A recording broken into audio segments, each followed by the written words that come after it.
पुणे जिल्ह्यात हवामान विभागाने पावसाचा रेड अलर्ट जारी केलाय।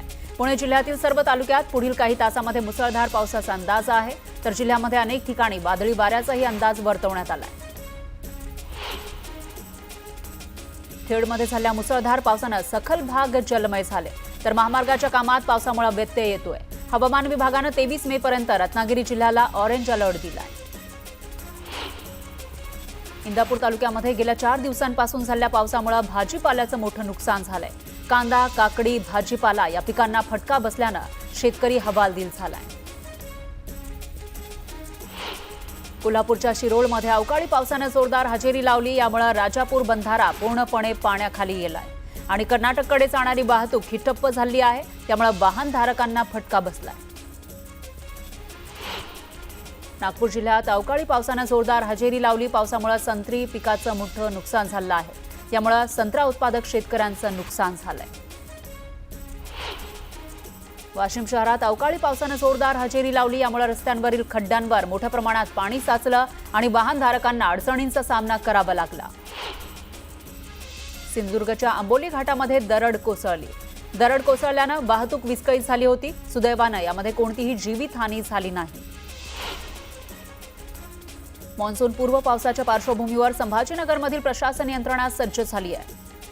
पावसाळ्यामध्ये पूरस्थिती, इमारतींची पडझड, पाणी साचणे तसंच जीवित आणि वित्तहानी घडणार नाही यासाठी संबंधित यंत्रणांकडून नियोजन सुरू आहे। दरम्यान विभागीय आयुक्तांकडून मान्सून पूर्व तयारीचा आढावा घेण्यात आलाय। तर अकोल्यामध्ये काही दिवसांपासून पावसाने धुमाकूळ घातलाय। तेजराव पाटील या शेतकऱ्याच्या शेतात काढणी करून ठेवलेला कांदा पावसामुळे खराब झाला।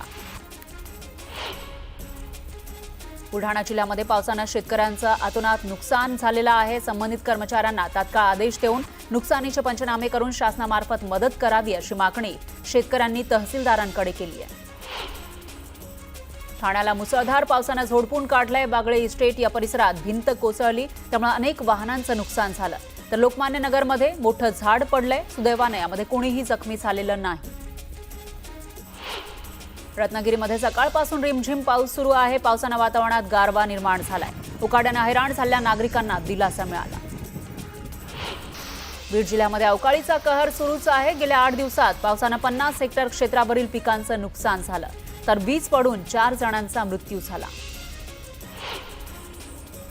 रत्नागिरी जिल्ह्याला सलग 3ऱ्या दिवशी पावसाने झोडपलंय। गेल्या 24 तासात रत्नागिरीमध्ये 43 मिलीमीटर पावसाची नोंद झाली।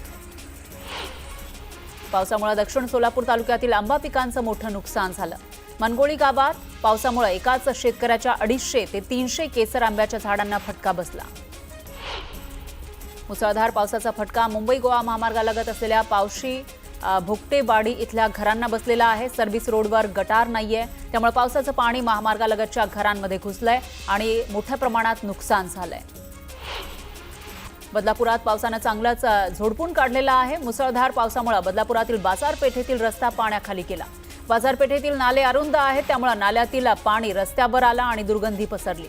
या दुर्गंधीयुक्त पाण्यातून वाट काढावी लागल्याने नागरिकांनी संताप व्यक्त केला। बुलढाण्याच्या धानोरा गावात वादळी वाऱ्यासह झालेल्या पावसाने एका घराची भिंत कोसळली। भिंत बाहेरच्या बाजूने कोसळली, त्यामुळे चव्हाण कुटुंबीय थोडक्यात बचावले। साताऱ्याच्या माण तालुक्यामध्ये दमदार पाऊस कोसळला। अचानक आलेल्या पावसाने शेतकऱ्यांची तारांबळ उडाली। शेतात मोठ्या प्रमाणावर पाणी साचलं। अकोल्यामध्ये मागील 8 दिवसांपासून पावसाने धुमाकूळ घातलेला आहे, त्यामुळे काही गावातील केळी बागांचं मोठं नुकसान झालंय, तर काही ठिकाणचा वीज पुरवठाही खंडित करण्यात आला। नाशिकच्या जिंदाल कंपनीमध्ये अग्नितांडव पाहायला मिळत आहे। 2 दिवसांनंतरही ही आग विझलेली नाही। या आगीमुळे मोठ्या प्रमाणामध्ये वायू प्रदूषण निर्माण झालंय आणि परिसरात काळा पाऊस पडल्याचा दावा स्थानिकांनी केलाय। गोंदिया जिल्ह्यामध्ये झालेल्या पावसाने शेतकरी पुन्हा संकटात सापडलाय। पावसामुळे रब्बी हंगामातील कापून ठेवलेल्या धान पिकाला मोठा फटका बसला। लोणावळ्यात पावसाचा जोर कायम आहे। मुसळधार पावसाने पर्यटकांना चांगलं झोडपून काढलं। परिसरात गारवा पसरला, त्यामुळे पर्यटकांसह नागरिकांना दिलासा मिळाला। बीड जिल्ह्याला पावसाने झोडपून काढलेला आहे। शेती पिकांसह फळबागांचं प्रचंड नुकसान झालंय। उन्हाळी बाजरी, कांदा पिकांचंही नुकसान झालंय, तर शेतात पाणी साचलेलं आहे, त्यामुळे शेतकऱ्यांचं नुकसान झालंय। सांगलीच्या मिरजमध्ये मुसळधार पावसामुळे डॉक्टर बाबासाहेब आंबेडकर उद्यानाची दुरावस्था झाली आहे. उद्यानात पाणी साचून त्याला तलावाचं स्वरूप आलं, तर कोट्यावधीचा निधी पाण्यात वाहून गेल्यानं आयुक्तांच्या कार्यालयामध्ये निदर्शनं करण्याचा इशारा नागरिकांनी दिला. येवला शहरासोबत ग्रामीण भागामध्ये पावसाचा हाहाकार सुरूच आहे. पहाटेच्या सुमारास मान्सूनपूर्व पावसानं इथं हजेरी लावली, तर पावसानं शेतकऱ्यांनी खळ्यात साठवून ठेवलेला कांदा वाहून गेला या पावसामध्ये आणि शेतकऱ्यांचं प्रचंड नुकसान झालं.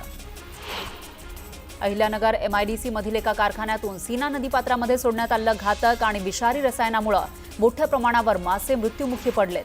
याबाबत नदीकाठच्या ग्रामस्थांमध्ये संतापाचं वातावरण आहे. जिल्हाधिकाऱ्यांनी तातडीनं कारवाई करावी अशी मागणी केली जाते.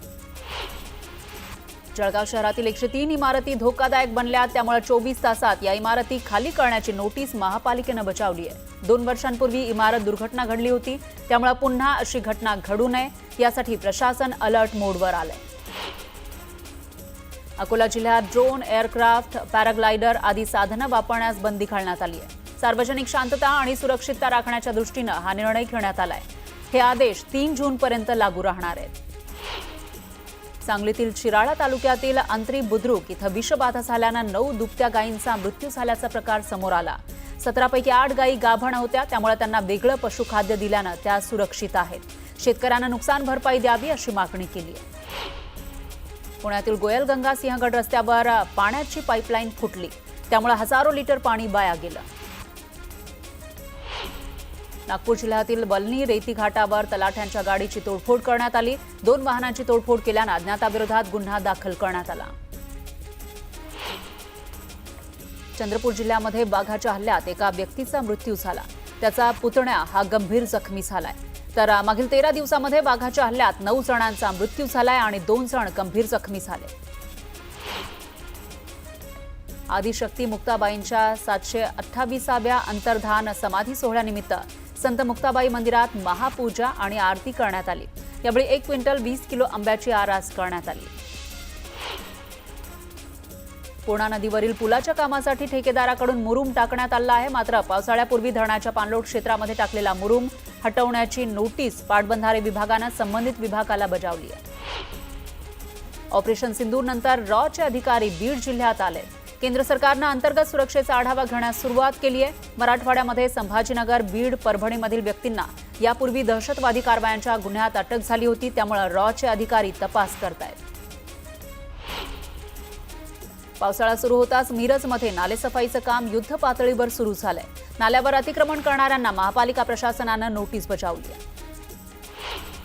चिपळूणमध्ये तिरंगा सन्मान रॅलीचं आयोजन करण्यात आलं होतं. या रॅलीत सर्वपक्षीय नेते सहभागी झाले, तर चिपळूणकरांनीही या रॅलीला उत्स्फूर्त प्रतिसाद दिला.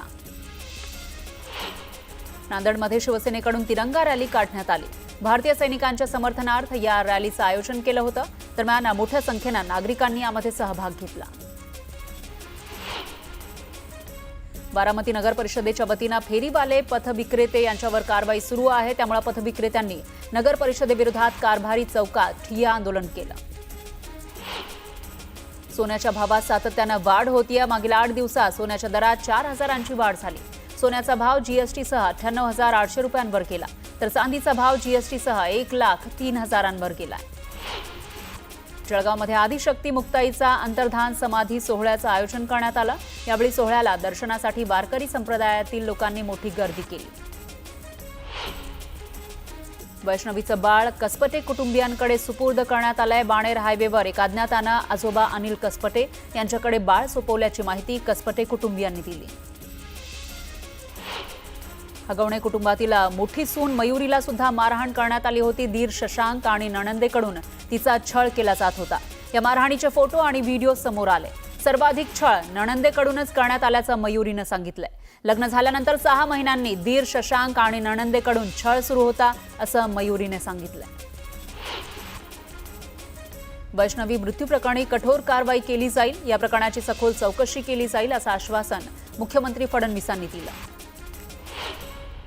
मी फक्त हगवणे कुटुंबाच्या लग्नाला उपस्थित राहिलो. पक्षातील लोकांनी चूक केली तर माझा काय संबंध असा सवाल अजित पवारांनी विचारला. सासरा पळून गेला, पण पळून जाणार कुठे असंही अजित पवार म्हणाले. उपमुख्यमंत्री अजित पवारांनी कसपटे कुटुंबियांशी संवाद साधला. 7 दिवसानंतर अजित पवारांचा वैष्णवीच्या कुटुंबियांशी संवाद झाला. वैष्णवी हगवणे प्रकरणाशी माझा दुरान्वय संबंध नाही, या संदर्भात सविस्तर पत्रकार परिषद घेऊन बोलणार अशी प्रतिक्रिया उपमुख्यमंत्री अजित पवारांनी दिली. वैष्णवी हगवणे आत्महत्या प्रकरणावर खासदार सुप्रिया सुळे यांनी प्रतिक्रिया दिली आहे. फरार आरोपींना लवकरात लवकर अटक व्हावी अशी मागणी सुप्रिया सुळेंनी केली. तर अजितदादा फक्त लग्नाला गेले होते, त्यांचा याच्याशी काहीही संबंध नाही असं वक्तव्य सुद्धा सुप्रिया सुळेंनी केलं.